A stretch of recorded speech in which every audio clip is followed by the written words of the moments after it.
Welcome to Money on Tap.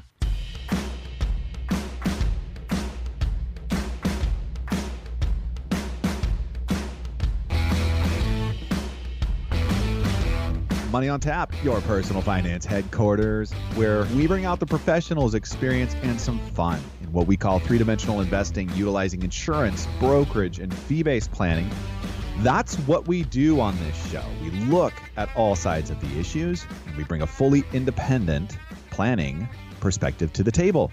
Welcome back. You're listening to Money on Tap. You can reach us at 855-226-8551 or info@yourmoneyontap.com. My name's Seth Cressman here with Ben Brayshaw and Dan Mickelin. Hey, it's a very, very happy new year. We're getting into our second show of the year, and we want to welcome you to Money on Tap. If you're new, if you're one of the people last week that just said, hey, you know what? I'm making my finances a priority for me this year. And I think I want to share this with somebody because we all need help in our finances and becoming successful investors. And there's something that we can all learn here today. If that's you, hey, thank you and welcome. And also with that, if you're out there in the radio world listening to us, we just want to ask you as a favor to us here to help us grow Money on Tap. Go ahead, hit subscribe, find a podcast venue, whatever it is, Spotify, Apple, you name it. There's a ton of them out there.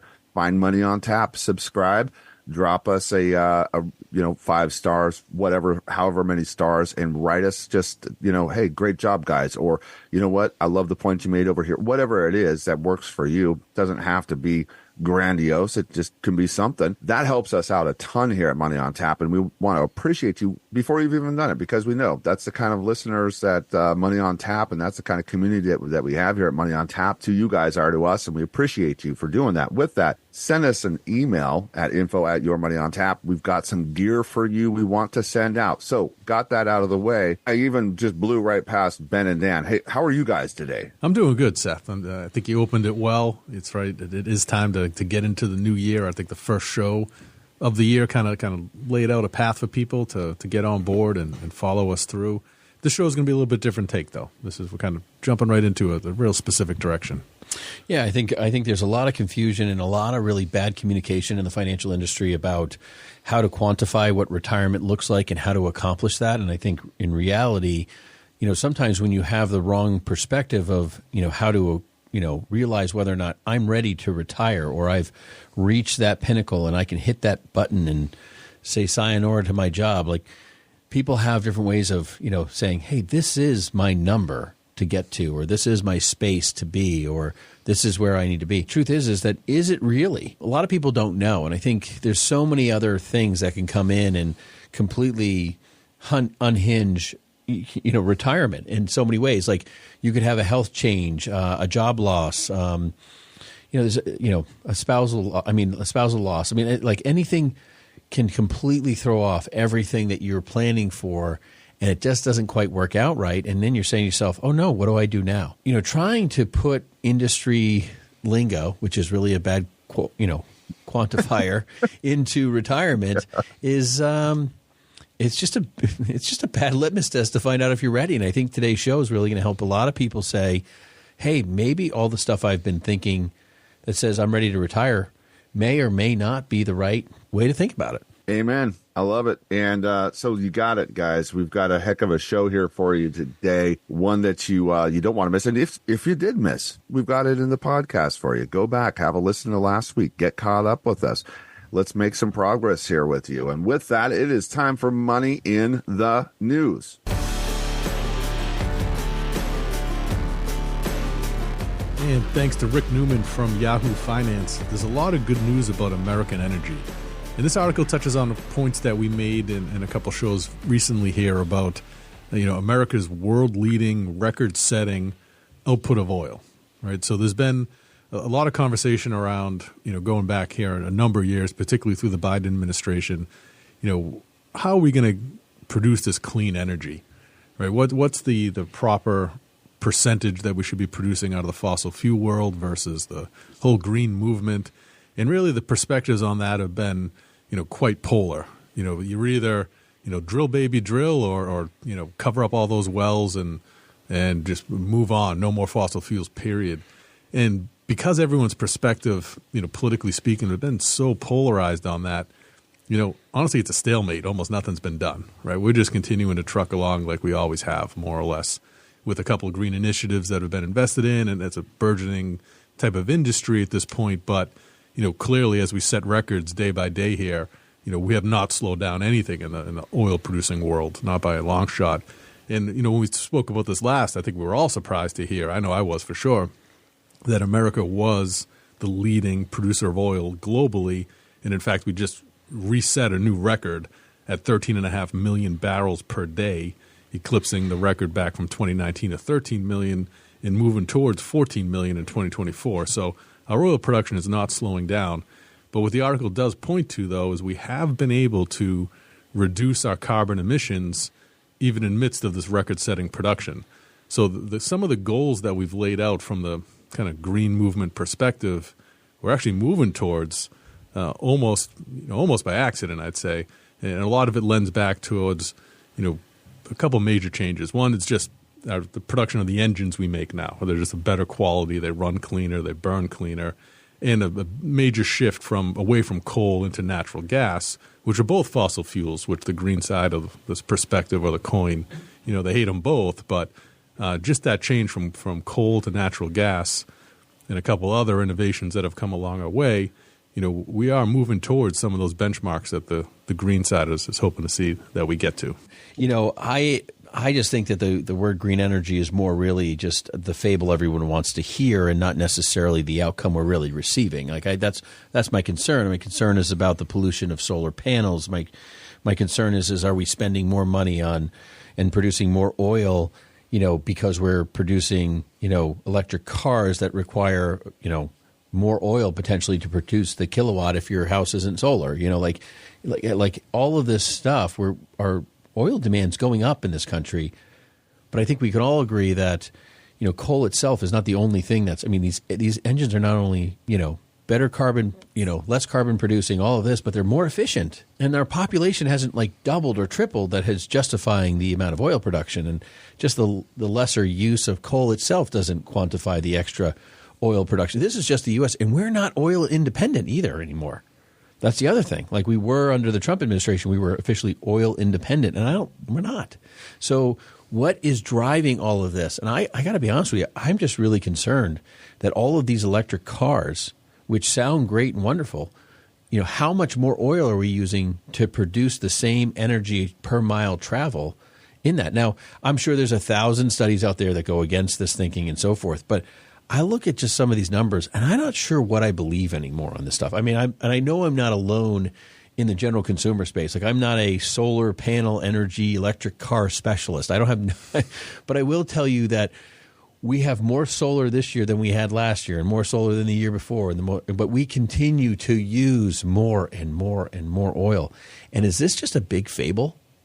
Isn't it just a big question mark? I mean, is it really that we're just not using as much coal? I mean, I really would love, no pun intended, a drill down on this one to understand, because the truth is that I don't understand the technology in solar and all of those pieces to be there yet, and we can't even produce these lithium batteries in the United States because it's such a pollutant event. We have to ship it overseas to create it. Like, I got questions with you on that, Ben. I'm gonna jump in, and I'm not gonna necessarily save you on this one, but it's you don't need any saving from me, but I'm with you on that. It's like, if coal is this resource that we need to start using less of, then why is China building more coal factories, more power plants out of coal?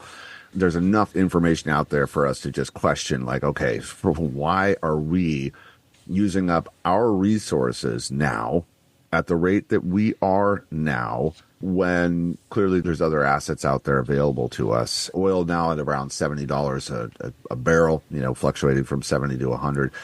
It's now a viable, the economy around it is now viable for profit, right? And so that being a factor as well. Are we sustaining our initiatives, and are those okay? That part of it is really a struggle for me too, because it's this green economy that that, like, for instance, things are put into a basis of fact when you read them. And that's the approach of a lot of the tale that's being told to us that I don't feel is actually, or I haven't seen is actually, for instance, renewable energy is necessary to slow the warming of the planet. For instance, how much does the renewable energy cost us from those resources that are, quote unquote, warming the planet?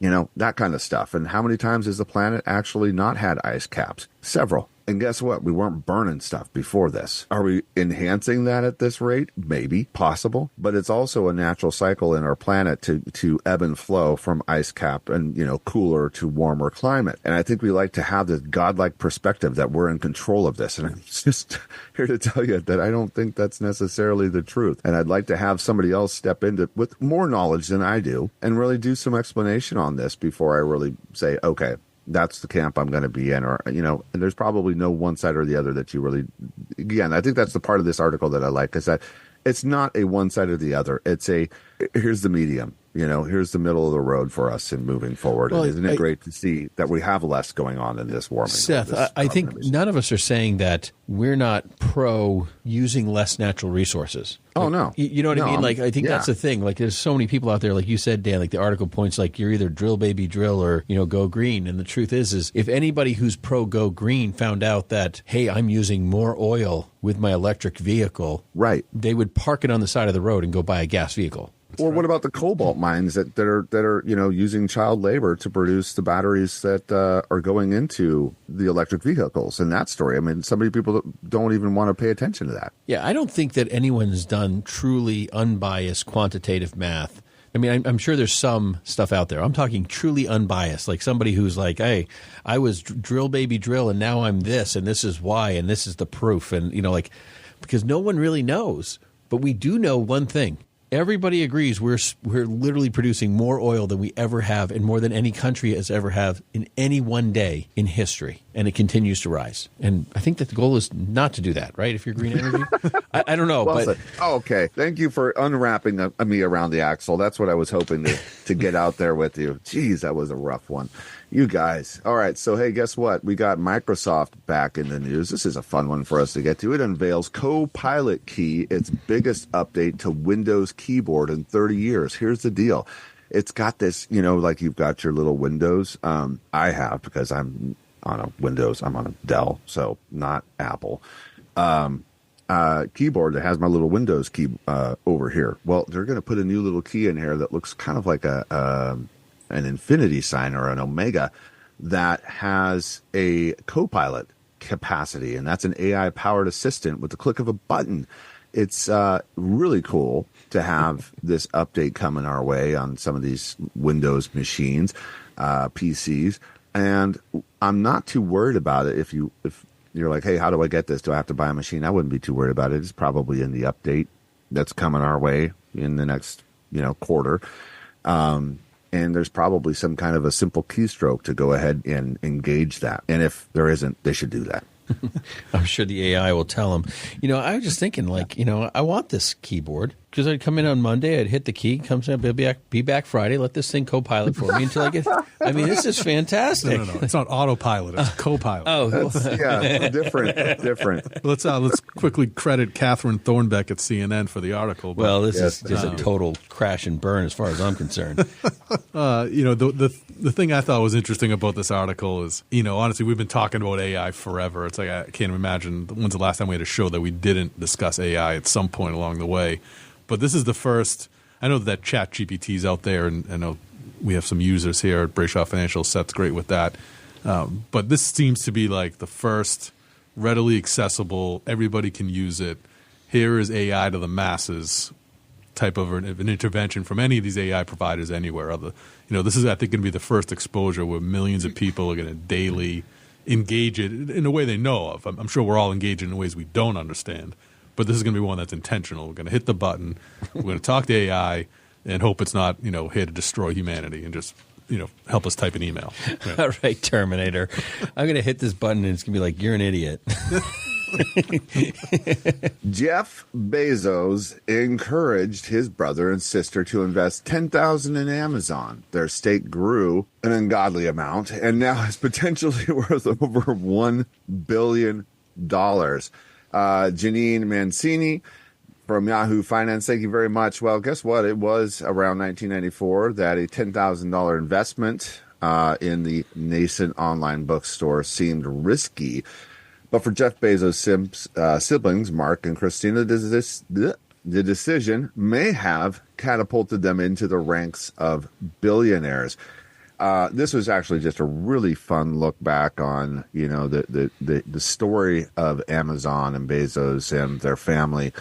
And, the opportunity that they had to really invest in him and his idea. And he was very upfront with them from the book Bezos and the Age of Amazon. He said he wanted them to know what the risks were.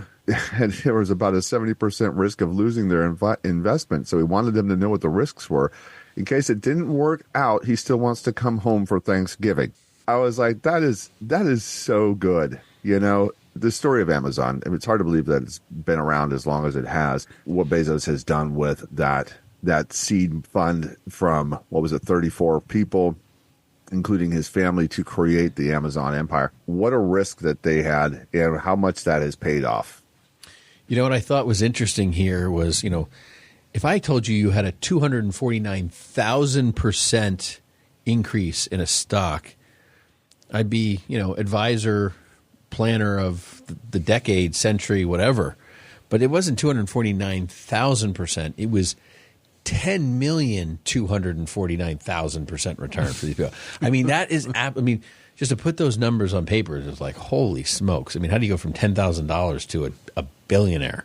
That's truly, truly incredible. It does show the mammoth size of which Amazon is. And, risk is risk. I mean, take big risk. That's big reward. These people, he told them 70% chance of losing your money. I bet you, honestly, statistically, he only said 70 because he had so much faith in himself. It was, probably higher.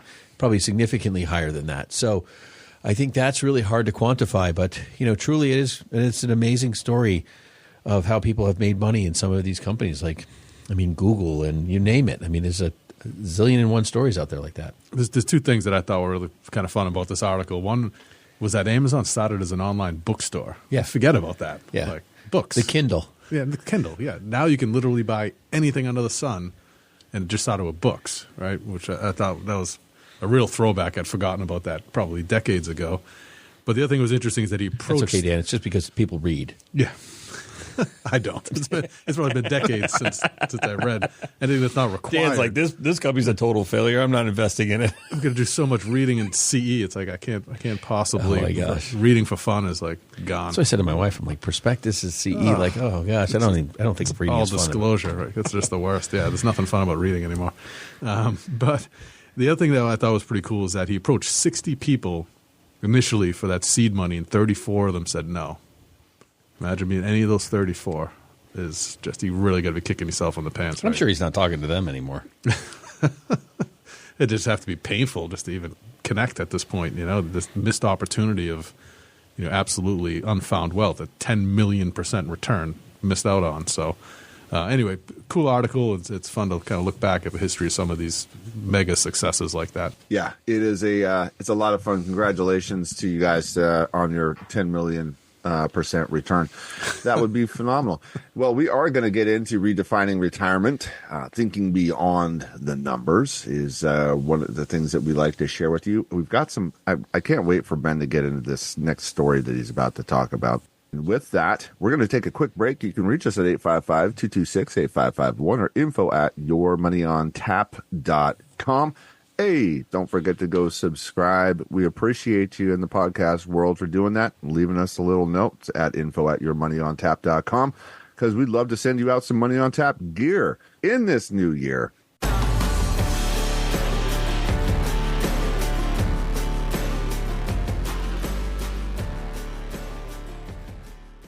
Are you looking for personalized guidance to kickstart your investing journey? Look no further. Brayshaw Financial Group and our planners are here to help. Our team of experts will provide personalized advice tailored to your financial goals. Visit BrayshawFinancial.com today to schedule your free consultation. Brayshaw Financial, investing made easy. We appreciate you listening to Money on Tap with Ben, Seth, and Dan. You can contact us at 855-226-8551 or email us at info@yourmoneyontap.com. And now, more of this week's program.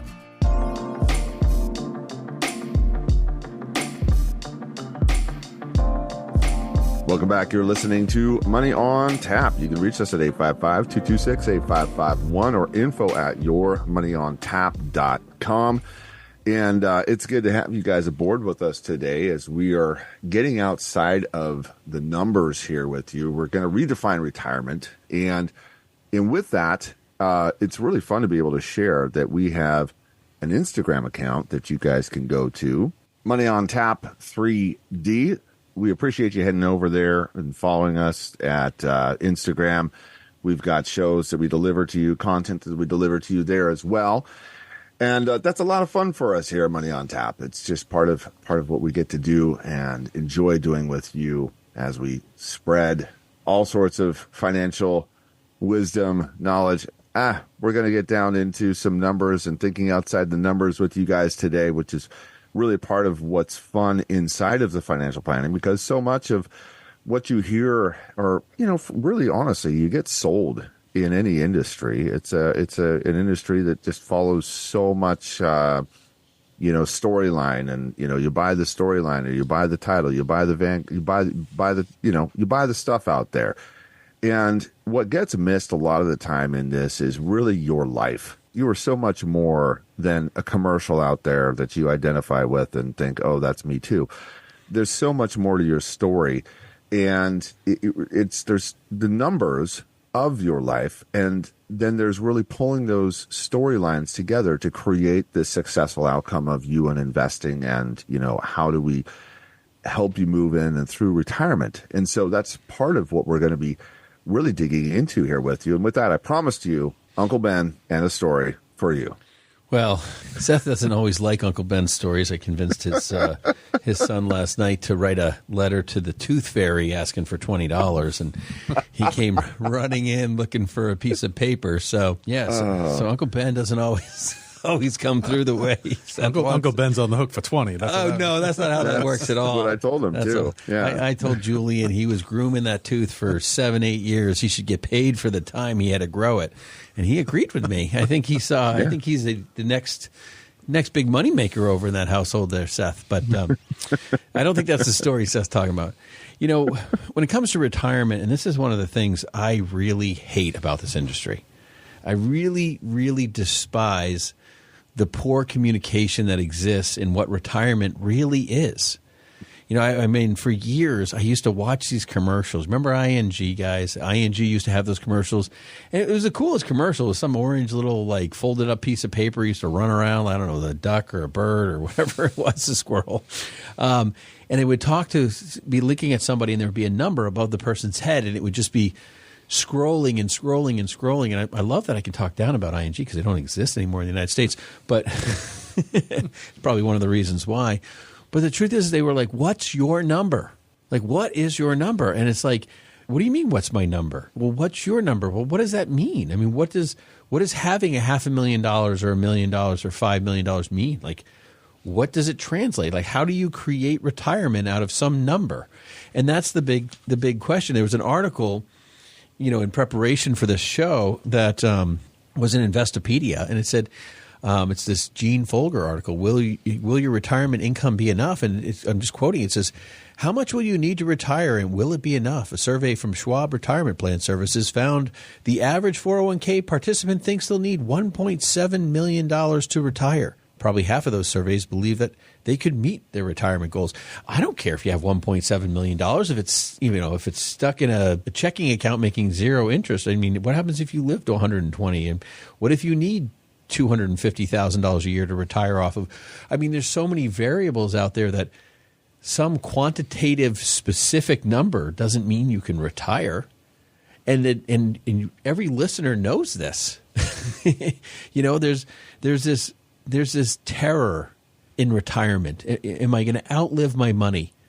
Am I going to have enough? How do I create successful, stable, dependable income that solves my retirement need? Folks, the number they should be asking you is, what do you need every day, every month, every year to live off of? That's the number you should be focusing on. And how you qualify that through the investments you have is what it is. I mean, if you need $100,000 a year to live off of, and I said to you, you only need to, you only need, $250,000 to retire, and we can solve your problem. Or I said to you, you have to work till you make $2.5 million to do that. Which one do you want to work to? You don't have to be obligated to make way more money than you need to get to retirement, and you don't want to have to keep working because you're afraid that, hey, I'm going to run out of money and I'm not going to be able to retire. And then you also don't want to retire and just be like so many people we've talked to, literally biting their nails every day saying, I can't do that. I can't go there. I can't visit my kids. I can't do this. I can't do that. Like, we can't get a car. I mean, we were talking to somebody the other day. I don't think I can afford a car. Just all these fears people are living through before they get set freed from this bad communication by our industry that you need some multi-million-dollar number to retire. You might need that. I don't know. That might be what you need based on how you're investing and what your income is.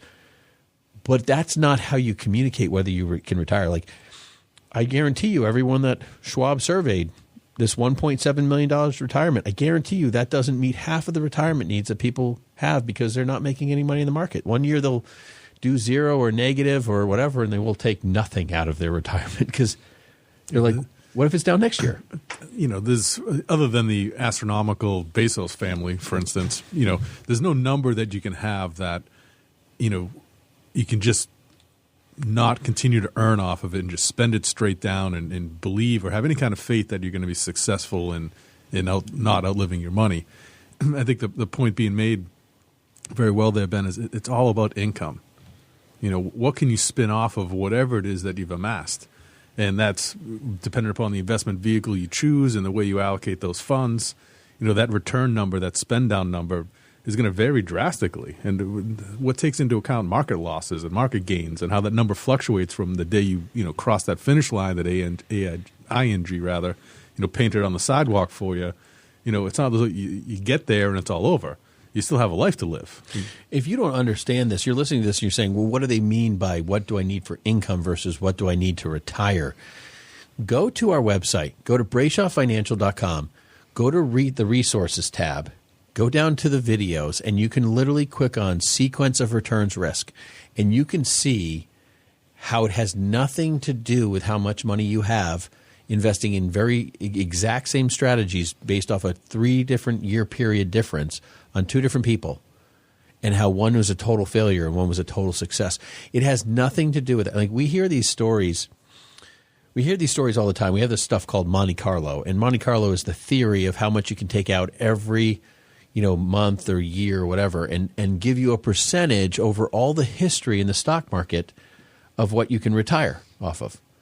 But the truth is that even if you follow the Monte Carlo and you have a 92 or 95% likelihood of being successful, you still have a 5 or 8% likelihood of being unsuccessful. And not one of our listeners wants to be that 5 or 8%. And that's where overcoming the terror of retirement is the most important thing you need to do. We need foundations in our retirement plan. I don't care if it's a CD at the bank. I don't care what it is. In today's world, you can take less risk and you can still accomplish retirement for most people. There's just a lot of different avenues, but it doesn't have to be crazy stock market choices all the time. I mean, if you listen to us and you're a regular listener, you know we are highly involved in buying stocks and bonds and mutual funds and ETFs every day. It's a huge, massive portion of our business. But that doesn't necessarily need to be everybody's answer. And if you're living in fear, or you're in retirement, living in fear, living in terror, or you're pre-retirement and not retiring because you believe there's a fear or a terror in retirement, that's where you pick up the phone and give us a call at 855-226-8551. But today, we want to talk about overcoming the terror and building good spending habits, building a way to create income to make retirement possible. You're listening to Money on Tap. You can reach us at 855-226-8551 or info@yourmoneyontap.com. We are getting outside of the numbers with you today and redefining retirement, thinking beyond those numbers. We're going to take a quick break, and when we get back, you have a moment that you can go ahead and follow us at Money on Tap 3D. And that's our Instagram account. And we just enjoy you participating with us there and joining us in Money on Tap. There's lots of ways to do it. We'll be right back. Hey guys, Seth Cressman with Brayshaw Financial Group. Are you ready to take control of your financial future? Look no further than Brayshaw Financial Group. Our team of experienced advisors is dedicated to helping beginners like you build wealth through smart investing strategies. Visit BrayshawFinancial.com today and start your journey towards financial independence. Brayshaw Financial Group, your partner in wealth creation. You can reach us at 855-226-8551 or email us at info@yourmoneyontap.com. And now, more Money on Tap with Ben, Seth, and Dan.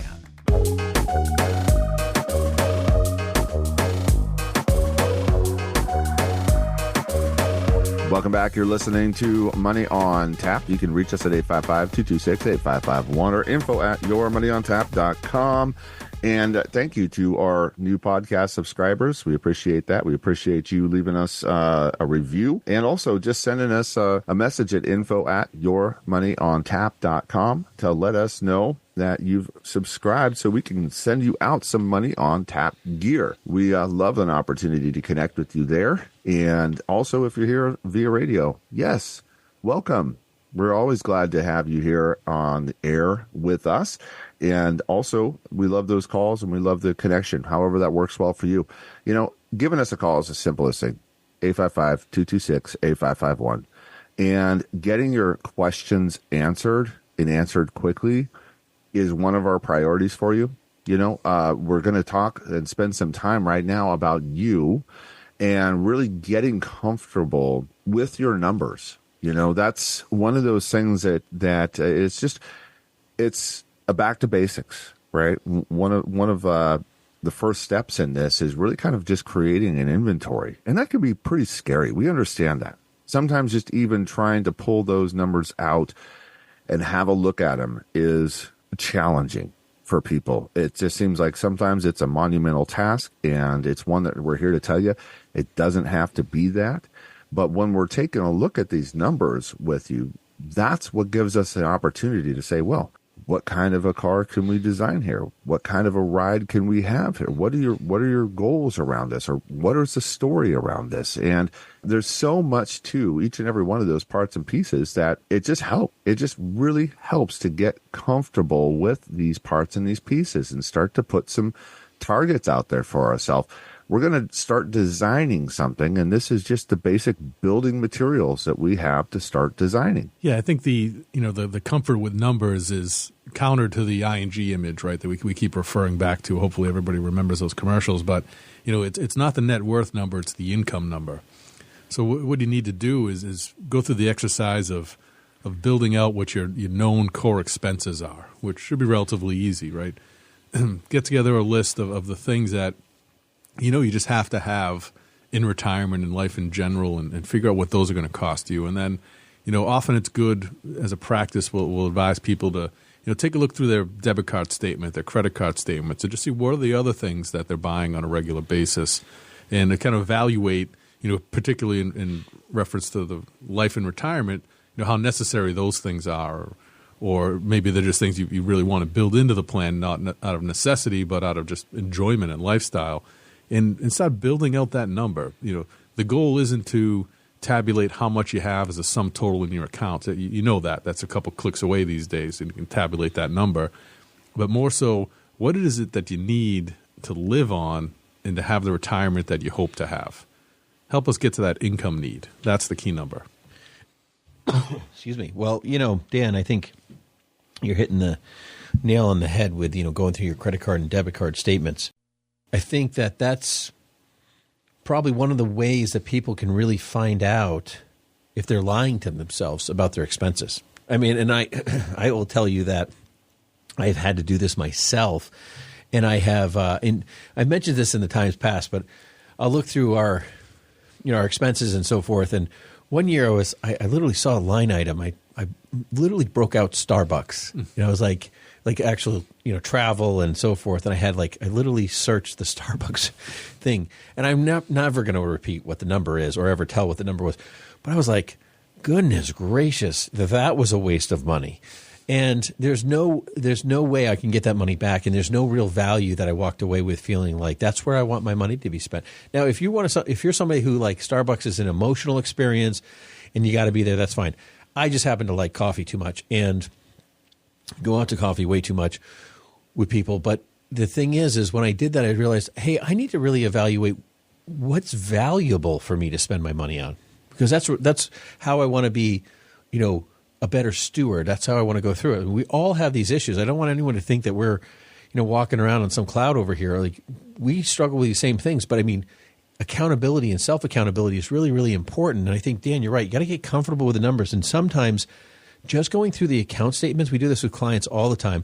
We ask them to go through their credit cards, review their expenses, and figure out what their real cost is for living and try to evaluate that number. And then we try to figure out what are the core expenses and what are the unnecessary expenses. And not so that they cut out the unnecessary, but because when it comes to retirement planning, having a solid foundation of what your core expenses are to match your core needed income is really important, because the unnecessary, you can, weigh through those a lot easier and say, you know what, stock market's 2008 all over again. No one ever expected it.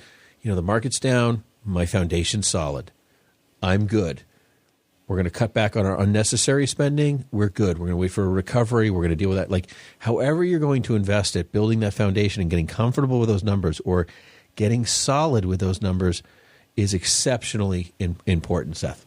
It's key. It really is key. It's a foundation that we want to start to build from. And next, we want to take a look at understanding really what's the real risk to your future security. Okay. So it's known, I don't know how well known it is, but it's known that, we've been around for a while. Humans, right? We've been doing this for a while, and we've gone through some challenges historically. And those challenges have been very life-threatening kind of challenges, like, scarcity of food, war. I'm just thinking about, like animals and anyways, that's been well documented. We've had those challenges, and those are kind of ingrained in us as human beings to survive. And so your mind is already set up for survival, and it's done a pretty darn good job of it so far. So pat yourself on the back. You're here. You made it. You're good. Okay. But there's a disadvantage to this as well, too, because some of the risks that you have in front of you in your retirement are not famine, are not, you name it. They're not real survival risks, but your brain is out there trying to figure it out for you. And so one of the things I'm coming back to here is the reality of fear and how that affects your ability to take a look at that last piece that we put into place for you, which is, getting comfortable with your numbers. Understanding the reality of your fears and what those are and how they actually can prevent you from making some steps forward or from doing what you need to do, or, what are the realities of those fears? For instance, and I've just said the same thing twice, I realize, but what I mean by that is, are you in a very real risk of running out of money? That's the biggest one. That's the biggest fear that people have. Other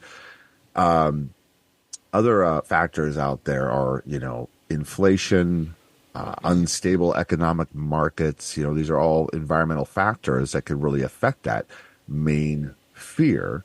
And, Social Security going away, or how affordable is health care. What we want to try to do with this is get these out there and address them. Okay. there's really no boogeyman here.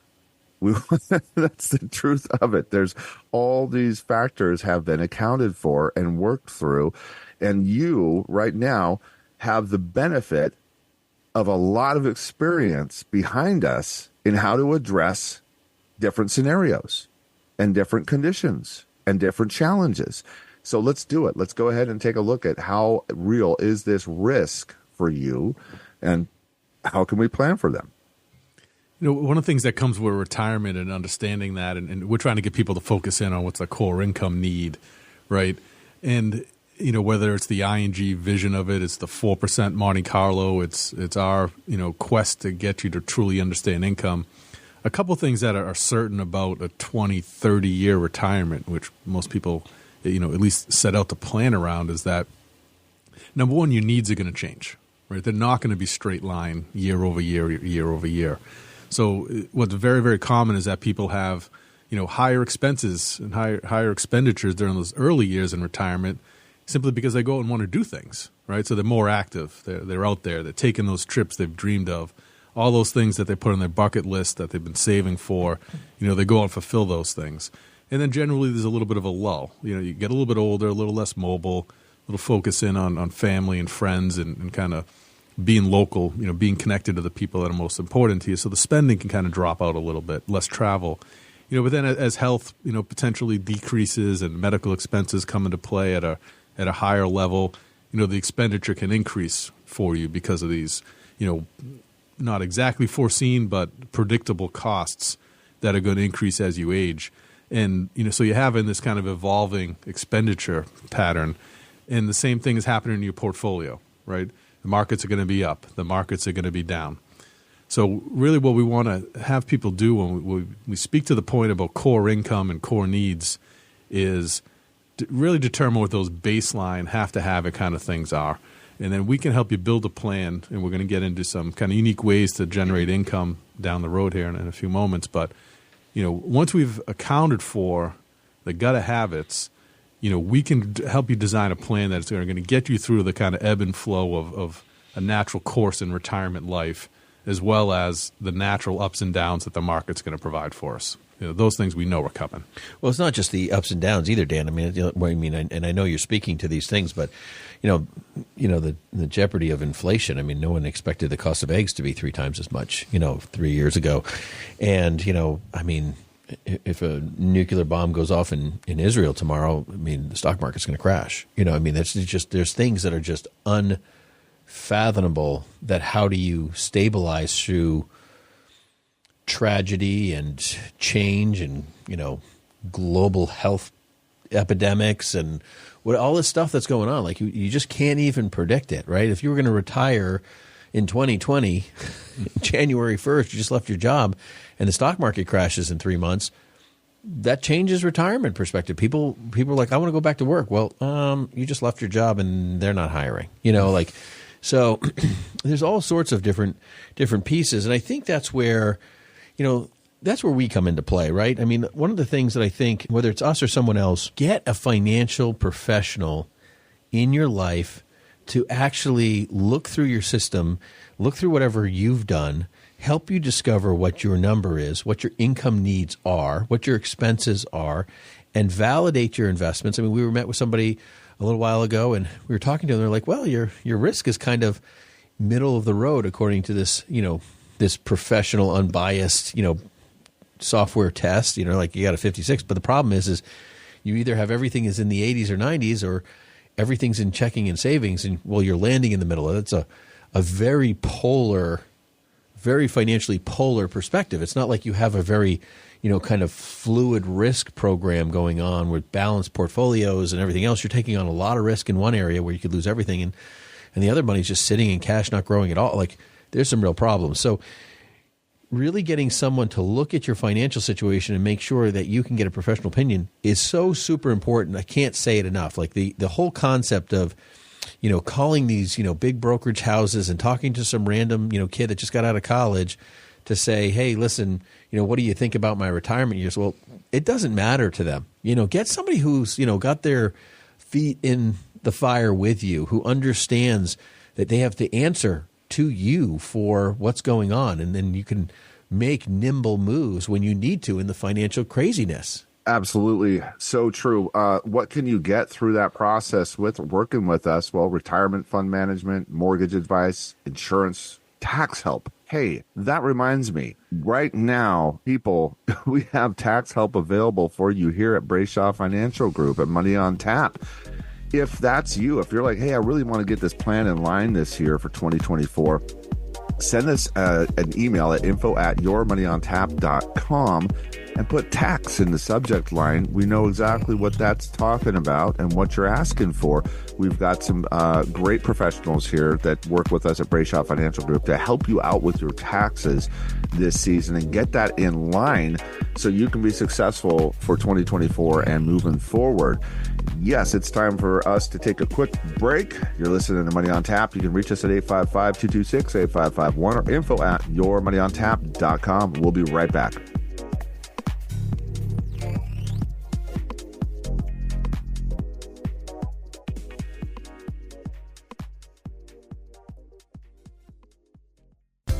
Hey everyone, Dan Mickelon here with Brayshaw Financial. Looking for a hassle-free way to invest? Look no further than Brayshaw Financial Group. With Brayshaw Financial Group, you can start investing with as little as $100, enjoy a user-friendly platform with a diverse range of investment options. Visit Brayshaw Financial Group and start your investment journey today.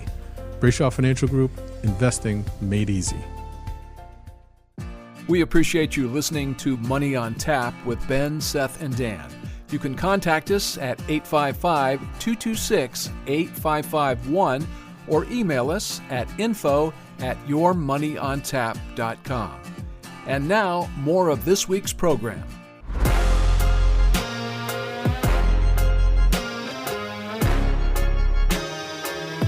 Welcome back. You're listening to Money on Tap. You can reach us at 855-226-8551 or info@yourmoneyontap.com. And yes, we are here discussing different ways to move through the finances, thinking beyond the numbers, redefining your retirement. We've gone through a lot so far today, and it feels like we're never going to actually get through the rest of the information. So with that, we need to just get going. Dan, what do you got for us? So one of the basic tenets of financial planning and particularly retirement spend down has been this notion that 4% is the right spend rate. And that leads back into the Monte Carlo theory that Ben was speaking to before. But the truth of it is that number's evolved, right? So it sounds like bedrock, we believe it to be, or you'll read that often. But it used to be a 5% number. Now a lot of people speak to 4%, but if you dig deeper, there's people telling you, well, it really should be 2 or 3. I know, right? So it's it's evolving as we speak. It truly is. But I think what's interesting about that opportunity is that, rates are cooperating with us in a way here.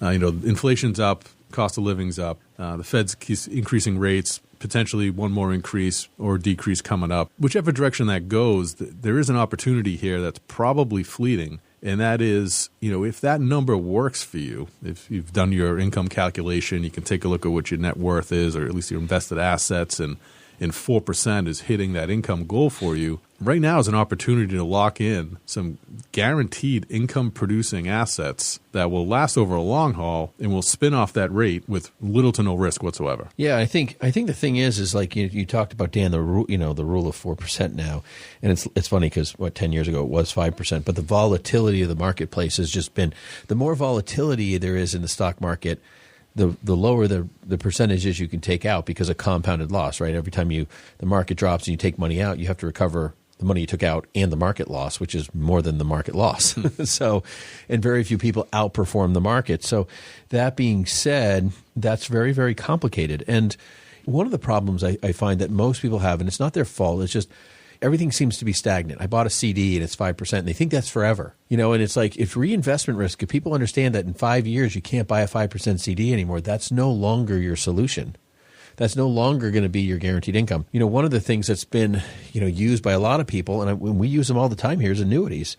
I mean, people say, hey, I can get 4% statistically out of my portfolio, and we've been able to do that successfully, but at the same time, we can't guarantee it. And we look at foundational pieces, and they're like, well, can we get 4% from annuity? Well, absolutely. I mean, if you had $1 million and you put $1 million in an annuity, and you don't put all your money in an annuity, but just for illustration purposes, well, that's $40,000.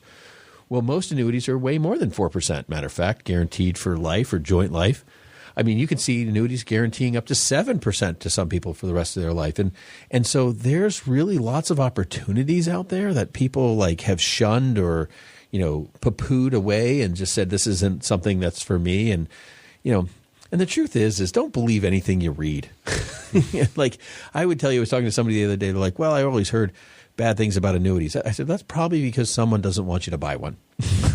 See who the article person is who's writing it. I love the fact that Fidelity has poo-pooed annuities for decades upon decades, yet you see their ad for follow the green line, which is Fidelity selling an annuity and telling you that's the best retirement tool out there, but they won't tell you it's an annuity until you actually go purchase it. If you need guarantees, an annuity is there for that. That's the point of an income guarantee.